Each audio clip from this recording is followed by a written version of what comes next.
High guys, welcome to my channel Tejal official. आज आम्ही 5 वाजताच उठलो. सकाळी लवकर उठलो कारण आम्हाला जायचं होतं फिरायला जायचं होतं. त्यासाठी मी पाणी ठेवलं होतं मागं हिटरमध्ये. चुलपेटवायला तेवढं वेळ नव्हता, नाही तर आम्ही हिटर यूज नाही करत. आम्ही चुलीवरच पाणी तापवत असतो.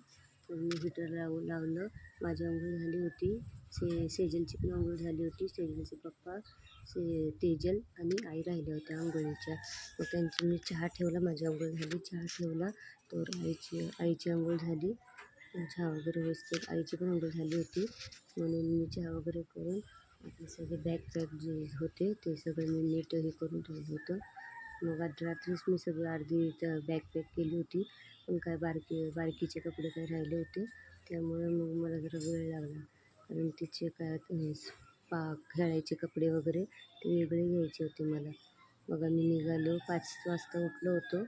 फायनली आम्ही निघालो तेव्हा सेजूला जरा बरं वाटलं. तेजू बघा माझी कसली क्यूट स्माईल देते मागून. आणि सेजूला लई घाई झाली होती, कधी निघतोय घरातून एकदाचं असं झालं होतं.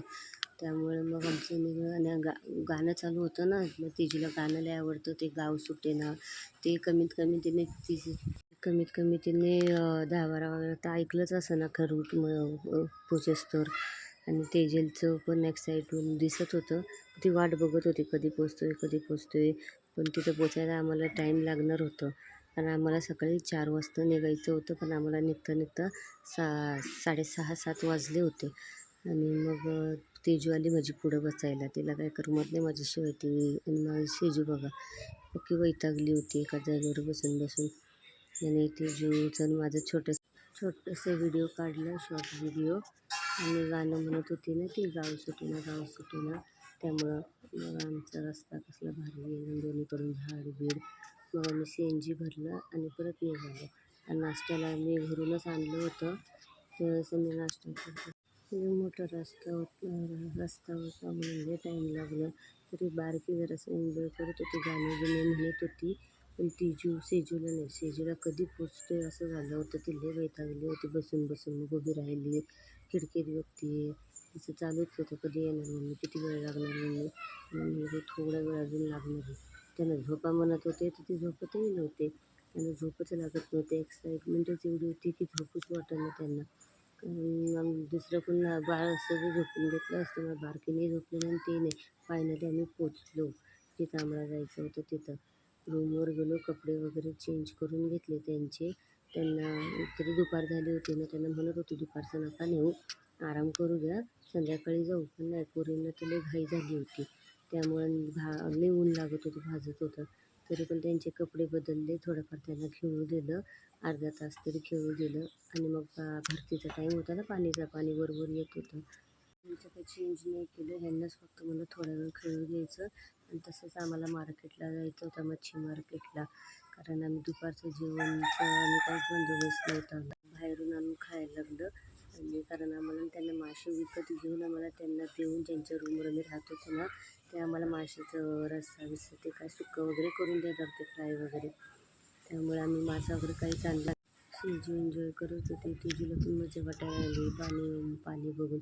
आम्ही खूप वेळा कोकणात आलो आहे, कारण आमची फेवरेट जागा आहे कोकण. शिवाय दुसरं कुठे जातच नसेल जास्त फिरायला. त्यांना दिवाळीच्या सुट्ट्या लागल्या ना तर आम्ही येतो कोकणातच, कारण त्यांनाच आवडतं. तर आम्ही दुसऱ्यात कुठं जायचं, पाण्याबिण्याचं ठिकाण आवडतं त्यांना. म्हणून मग आम्ही बघू कशा वाटत दिसतात ना, एकदम भारी. त्यांची मस्ती वगैरे चालू होती, मस्तपैकी एन्जॉय केलं त्यांनी. आणि तिथं लांब बसले होते सासूबाई आणि त्यांचा सेजूचे पप्पा लांब बसले होते, बघत बसले होते. त्यांना या बना थोडा तरी पाण्यात पाय वगैरे बुडवा, तर नाही आले ते. मी काय असं फोर्स नाही केला. त्यामुळे यांचं एन्जॉयमेंट मीच बघत बसले. मी व्हिडिओ फोटो वगैरे मीच काढले, कारण त्यांच्या आनंदातच माझा आनंद होता. म्हणून मी त्यांना एन्जॉय करू दिलं, फक्त पुढं नाही जाऊ दिलं जास्त. भरतीचा टाईम होता ना, त्यामुळे मी पुढं नाही जाऊ दिलं. तशी आमची नाही ही 5वी-6वी वेळ असेल कोकणात जायची. म्हणजे सारखं नाही जात, सुट्ट्या बिट्ट्या पडल्या तर 5वी-6वी वेळ असेल कोकणात जायची.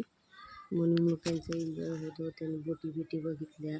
तेजू म्हणले मला बोटीत बसायचं. तिला म्हणलं, कारण ते बोटीतनं मी आणि शेजारचा पप्पा एकदा बसलो होतो ना, ते लई जोरात तोंडावर पाणी लागतं ते. तर त्याने त्यात एवढं पुढं जातात ना, त्या पोरींना न्यायचं काम नाही, म्हणून मी त्यांना म्हणलं की नको. आणि इथं मेन आपलं बोलतच होते, की सगळं बोलत होते नीट, पण काय झालं ना, वाऱ्यामुळे ना माझा आवाज दबला गेला. माझा आवाजच येईना वाऱ्यामुळं. आणि ह्यांचा खेळ बघता बघता मी आपले व्हिडिओ हे करत होते, शूट करत होते. वारा आणि त्यात लाटांचा आवाज लय भारी होता, हे दोन्ही कॉम्बिनेशन ऐकायला. पण त्यात माझा आवाज दबला गेला, माझा आवाजच ऐकू येत नव्हता. म्हणून मला व्हॉईस ओव्हर करायला लागतं. प्रत्येक व्हिडिओ माझे व्हॉईस ओव्हरचे जास्त भेटणार. ते किंचितचा 1-2 शॉर्ट जरा व्हिडिओ अशी भेटेल तुम्हाला, पण बाकी व्हिडिओ तर माझे असेच भेटणार व्हॉईस ओव्हरचे. मी पण हे प्रयत्न करते, मला पण सपोर्ट करा. मला पण गरज आहे, मी हाऊसवाईफ आहे, मला पण स्वतःचं इन्कम पाहिजे. बाहेर जाऊन नाही करू शकत पोरींमुळं, त्यामुळे मी प्रयत्न करते यूट्यूबच्या दरम्यान. मग आमची दुपारची वेळ झाली, आम्ही निघून गेलो आणि रूमवर निघून गेलो. बाहेरून जरासं बिर्याणी वगैरे घेतली आणि आम्ही ना दरवेळेस त्या चाचाकडून बिर्याणी घेत असतो ना, तर यावेळेस पण घेतली, कारण लई भारी टेस्ट असते त्यांच्या हाताची. म्हणून आम्ही मिस करत नाही, प्रत्येक वेळेस आम्ही घेतो, प्रत्येक वेळेस आम्ही घेतो. मग आम्ही दुपारचे जात होतो मासा विकत घ्यायला, कारण आम्हाला संध्याकाळचं त्यांना मासा घेऊन द्यायचं होतं, म्हणजे ते आम्हाला रस्सा आणि तळून देणार होते म्हणून. मग आम्ही मच्छी मार्केटला आलो. मच्छी मार्केटला आम्ही ते मावशी ओळखीच्या होत्या. मग त्या मावशी, कारण दरवेळेस आम्ही येतो ना ह्यांच्याकडून घेतो, तर फ्रेश देतात आणि चांगलं जमवून देतात ना. तर कधी कधी जरासा शहाणपणा पण करतायत. मी तुम्हाला ते उद्याच्या व्हिडिओमध्ये कळणार आहे, म्हणजे दुसऱ्या दिवशीच्या.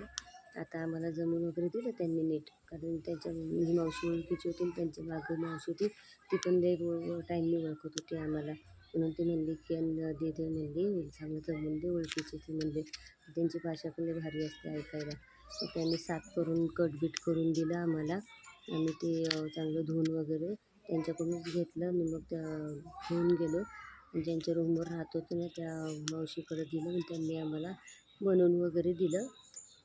संध्याकाळचं त्यांना सांगितलं होतं कारण पोरी झोपायची वेळ होते ना, म्हणून त्यांना म्हणलं होतं 7:30 ते 8च्या मध्ये आम्हाला द्या बनवून. मग आमचं जेवण वगैरे झालं होतं. मला शूट नाही करता आलं, कारण ना बारकी माझ्या म्हणजे हातावरच झोपली होती आणि तिला घेऊन मला मोबाईल धरता येत नव्हतं. त्यामुळे मग मी काही शूटच करू शकले नाही. म्हणलं आपलं जेवून थोडंसं फिरावं. आणि मग तेजूला पण झोप येत होती, पण ती झोप उडली. आम्ही फिरायला आईस्क्रीम खायला जात होतो म्हणून. मग आम्ही या रूमवर राहिलो होतो. मग हे दुसऱ्या दिवशीचं व्हिडिओ होतं. सेजूने व्हिडिओ काढला होता हा.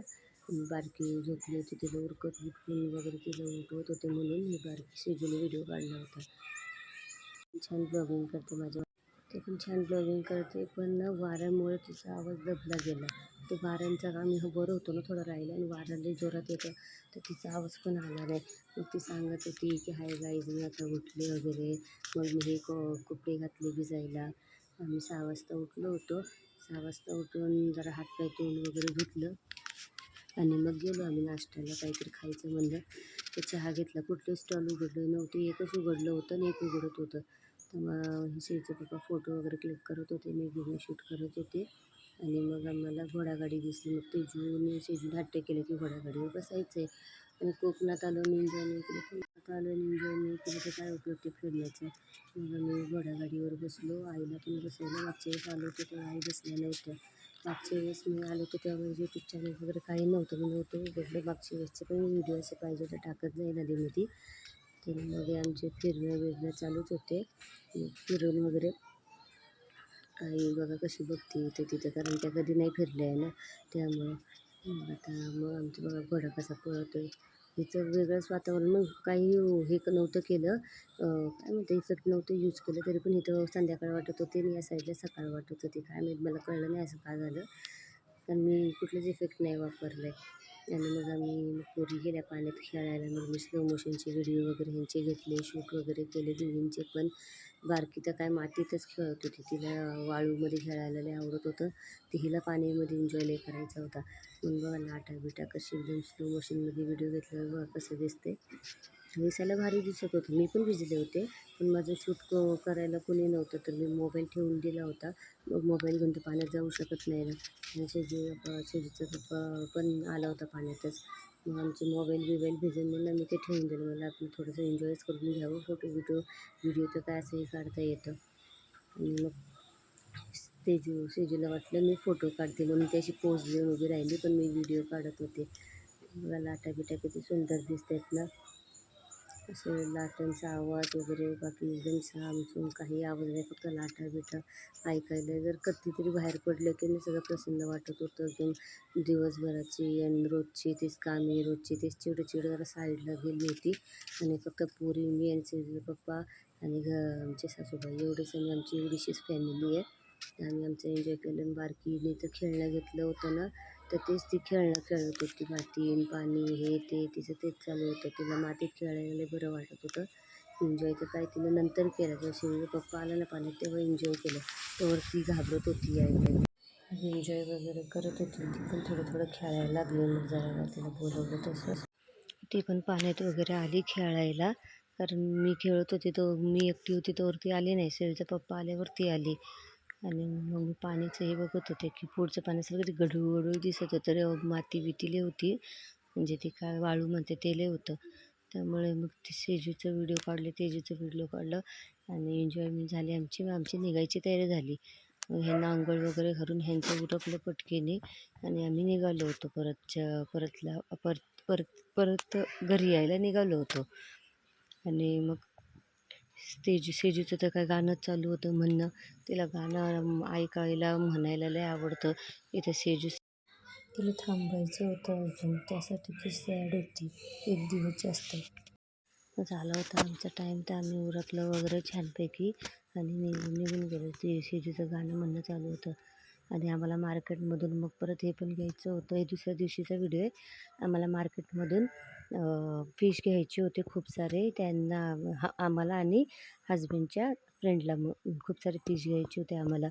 म्हणून आम्ही मार्केटला गेलो आणि आमच्याकडे बॉक्स होता. मागच्या वेळेस पण आम्ही आलो होतो ना, तर फिश घेऊन गेलो होतो खूप सारे. तर आम्ही बॉक्स घेऊनच ठेवला होता. परत कशाला बॉक्स घ्यायचा. इथं बॉक्स 200-300चा बॉक्स आहे मोठा, आणि बारका 100चा बॉक्स आहे. मग आम्ही खूप सारे बांगडा, सुरमई आणि फ्रेंड्स सगळे खूप सारे फिश घेतले. आणि ही मावशी आम्हाला लय आधी ओळखायची. ह्यांच्याकडून आम्ही काल घेतलं होतं म्हणून ह्यांना म्हटलं होतं आता तुम्ही लक्ष द्या. ती मावशी बघा काय करते. आता बांगडे एका साईडला काढती आहे. हां, इथं बघा आता बर्फ टाकायचा आहे आणि 50चा बर्फ घेतला आहे, जे 20च्या बर्फमध्ये भरपूर होता. बघा बांगडा काढती आहे आणि ती ना त्याच कोपऱ्यात साईडला पापलेट काढून ठेवते. आणि मग तुम्हाला दिसेल काय माहीत नाही, पण तरी तुम्ही बघा साईडला पापलेट काढून ठेवते. हां बघा साईडला ठेवलं पापलेट. हां ते ठेवलं आणि मग नंतर म्हणजे चॅप्टरगिरी करतात. आणि बघा साईडला ठेवून पण दिलं. म्हणजे पैसे तर बरं पक्के घेतले आणि मग आमच्या माश्या हळूहळू ती कमी करत होती. आणि मग तेच मग शेजा पप्पा म्हणलं की एक पापलेट कमी आहे. तर म्हणती की नाही बरोबर आहे ते. मी तिला म्हणलं की नाही मी व्हिडिओ काढला आहे, तुम्ही ना एक पापलेट काढलं आणि साईडला ठेवून दिले. आणि आम्हाला ना एवढं माशाला 20चं बर्फ खूप होतं. पण तरी तिने आमच्यासोबत म्हणजे हे केलं. 50चं बर्फ खूप लागून तुम्हाला असं तसं 2 बॉक्स घ्यायचेत. असं करून तिने आमच्याकडून ₹50 घेतले आणि आम्हाला दिले मात्र 20चेच बर्फ दिलं. ₹30चा फायदा करून घेतला. आणि म्हणलं जाऊ दे कशाला कटकट करायची. आपलं जायचं वेळ आहे, जाता जाता नको लोकांचे हे ऐकायला. कारण पोरी पण आहे सोबत म्हणून म्हणलं नको जास्त काय बोलू, जाऊ दे म्हणलं. कारण त्या मावशीने आहे ना, त्या जे बसले आहेत ना जरासं म्हाताऱ्या मावशी, त्यांनी आम्हाला त्यांच्या ह्याच्यात त्यांच्या पदरची आम्हाला हलवा आणि 1-2 सुरमई त्यांनी असंच देऊन टाकलं होतं. म्हणजे पोरींसाठी पोरी खातील म्हणून त्याचे पैसे का त्यांनी घेतले नव्हते. म्हणून आम्ही म्हणलं जाऊ दे काय नको बोलू. मग त्यांनी आम्हाला 20चाच बर्फ दिला. सुरमई वगैरे सगळं हे करून भरून घेतले तिच्याकडून, नीट सगळं पॅक करून घेतलं. आणि मग आम्हाला परत एक बारका बॉक्स पण घ्यायला लागला, कारण आम्हाला ते पुरलंच नाही ना. त्यामुळे मग भरलं वगैरे. आणि पोरींचं तर मनच नव्हतं जायचं. ते आता सारखं ती माझ्याकडे सारखी बघत होती, मी व्हिडिओ काढत होते ना म्हणून ती बाई माझ्याकडे बघत होती. मग असा व्ह्यू आहे. दोन्ही तर्फीन झाडे आहेत. मस्त वाटत होतं. मग आम्ही एक लोकेशन वगैरे बघितलं आणि पोरींचे फोटोशूट वगैरे केले छान छान. आणि फोटोशूट वगैरे केले. आणि सेजूला तर फुलांचं लय येडे फोटो काढायचा. मग घरी आलो, सगळे बर्फ जे त्यांच्या मित्राला द्यायचे होते ना ते वेगळे केले आणि आमचे जे होते ते वेगळे केले. स्वच्छ पाण्याने धुवून परत त्या बर्फ होता त्यात, स्वच्छ पाण्याने धुवून वगैरे परत त्यातच बॉक्समध्ये ठेवून फ्रीजरला लावून दिलं होतं. कारण एका दिवसात तेवढे मासे संपणार नव्हते आमच्याकडून. त्यामुळं आणि मग त्यांनी ते ठेवून दिले त्यांच्या साईडला, ते येणार होते घ्यायला. मग आम्ही आमचं सगळं क्लीन केलं ते. आणि मग झालं तयार आमचं पापलेट आणि फ्रेंड्स हे करायला काढलं. त्याची भाजी केली एकाची आणि एकाला तळून घेतलं. एखादा थोडासा रस्सा टाईप केलं आणि एका तळून घेतलं होतं. पटपट आमचा स्वयंपाक उरकला कारण येता येता 7:30 वाजले होते आम्हाला संध्याकाळचे. आणि सगळं साफ करता करता 8:30 वाजले होते. आणि मग जेवण होता होता 9 त्यांच्या डोळ्यात तेल उडलं शिवच्या पप्पाच्या. आणि उरकलं कसं तरी पटपट उरकलं 9च्या आत, कारण पोरी झोपायची वेळ होत होती. त्या काही दिवसभर झोपल्या नव्हत्या. गाडीत थोडीशी झोपले येताना आणि त्या झोपल्यामुळं मग ते थोडेसे उशिरा झोपले ते बरं झालं, गाडीत झोपल्या होत्या. त्यामुळं तरी आम्ही 9पर्यंत कसं तरी उरकायचं बघत होतो. कारण जेवून मग नंतर मग मला पण क्लिनिंग करायची होती किचनची. होता होता 10:30 तर वाजतातच. त्यामुळं खूप ट्राय केलं की जेवढं लवकर होईल तेवढा लवकर सगळं स्वयंपाक करून वगैरे पोरींना खायला घालून वगैरे झोपून मग मला म्हणजे किचनचं पण उरकायचं होतं. सेजल खात नाही अजिबात काय पण फिश वगैरे. त्यामुळं तिच्यासाठी वेगळं डोसा केला होता मी. कारण मी बाहेरून थोडंफार खाऊन आलो होतो ना, त्यामुळं तिला काही एवढी भूक नव्हती. त्यामुळे तिला डोसा केला होता. मी डोसाचं हे तयार करून ठेवलं पटकीने आल्या आल्या आणि थोडा वेळ त्याला हे ठेवलं, भिजून वगैरे ठेवलं आणि मग तिला गरम गरम करून दिलं. आणि आता आमचं जेवण वगैरे बनवून वगैरे झालं. आमचं बोलणं चालू होतं आणि त्यात मग तिचे शेवच्या पप्पाचा मित्र आला होता, तर त्याला पण त्याचे काय होते ते फिश दिलं. मग तो घेऊन गेला. तर इथं आमचं जेवण तयार झालं होतं. तसं याचे पप्पा टेस्टिंग करत होते की बरोबर आहे का सगळं मीठ आणि मग ते मीठ वगैरे चेक करून मग ते पाणी वगैरे घेऊन त्याला म्हणलं आपलं जेवायला घेऊया तर. तो ताटले वगैरे कटिंग कांदा कटिंग करत होते. कांदा, टमाटर, लिंबू वगैरे कटिंग करून मी कोथिंबीर कापून दिली होती. आमचं चालूच असतं असं केलं की दोघं करतो आम्ही. आमचं काही हे नसतं जेवणाच्या बाबतीत. आणि जेवण वगैरे हे केलं सगळं. मी तर थोडंसं झाडू मारत होते. मग आमचं तळून वगैरे झालं. पापलेट आणि सुरमई तळायला हे केलं होतं, कारण पापलेट आणि सुरमई मला लय आवडते. कांदा कटिंग करून झालं, पापलेट सुरमई तळून वगैरे झालं. जेवण पण सगळं घेऊन मी आपले थोडं बाहेर निघून जात होते. तर ते मला थांब एकदम नको घेऊ, पहिले होऊ दे सगळं, कारण बारकी उड्या मारते ना पडेल काहीतरी. मग तिला उठवलं, नाटक करत होते ती झोपायचं. मग तिला उठवलं आणि मग तर मी आपलं ते मासे उलटे पालटे करत होते. आणि ही परत आली, मला भूक लागली म्हणली मला लवकर दे करून. तिला मी माझं इथलं होईस्तोवर मी ताटलं वगैरे घ्यायच्या आधी मी तिला करून दिलं. ते मी नाही शूट केलं कारण माझ्या मोबाईलनं चार्जिंगच नव्हते. थोडं वेळ चार्जिंगला लावून दिलं होतं मी मोबाईल. आणि मग मी तिला करून दिलं. ती आल्यानंतर मी लगेच 5 मिनिटांनी तिला लगेच करून दिलं. माशा तळत होते तोवर. आणि तर मी म्हटलं काय करतो, तळून होईल तर तिला डोसा देऊन मग ताटल्या भेटल्या तरी बाहेर घ्या विचार केला. पण ती बारकी आहे ना, ती लय असं उड्या मारत होती, खेळत होती. तर ती खेळायच्या नादात बघत नाही इथं तिथं, मग जे समोर असेल ना त्याला तुडविते. आणि मग तिला रागवायचं तरी कसं ना सारखं. त्यामुळे तिला रागवत नाही जास्त. जर जास्तच डोक्याबाहेर मस्ती केली ना तर रागवते मी, असं नाही रागवत तिला. आणि मग मी बघायला गेले होते ती झोपली आहे का, तर ती नव्हती झोपली. तसे येत होती झोप पण झोपली नव्हती, कारण तिला आवडतं ना फिश वगैरे खायला. तर ती थांबली होती. तर मी ते बघत होते, तर ते दुसरं थोडंसं मासं राहिलं होतं ना, ते टाकायचं. ते टाकलं, पण ते पहिलं मासा काढून टाकलं आणि दुसरा मासा तव्यावर टाकलं. तर मी आपलं हे करत होते. तिला म्हणतो मी भांडी बाहेर घेते जेवायचं. तर पप्पा म्हणलं की नाही थांब एकत्रच घ्या, आता नको लगेच काही घेऊ. तर मी ताटला वगैरे गोळा केला आणि मी आपली चालली गेली बाहेर. जेवण वगैरे सगळं ठेवलं. असा होता आमचा अख्खा कोकण ट्रिप. आणि परत घरी येईस्तोवर आमचं जेवण बिवण सगळं असं होतं. सेजूला थोडंसं फोर्स केलं होतं खायला, कारण थोडं तरी खावं तिने. थँक्यू माझे व्हिडिओ बघण्यासाठी आणि असं सपोर्ट करत राहा मला. मी पण मेहनत करते, माझ्यासाठी हाऊसवाईफ आहे म्हणून मी मेहनत करते. कारण 2 पोरी सोडून मी बाहेर काम बिम बघू शकत नाही. 2 पोरी, आई पण एकतर आमची म्हातारी. त्यामुळं thank you for watching my channel.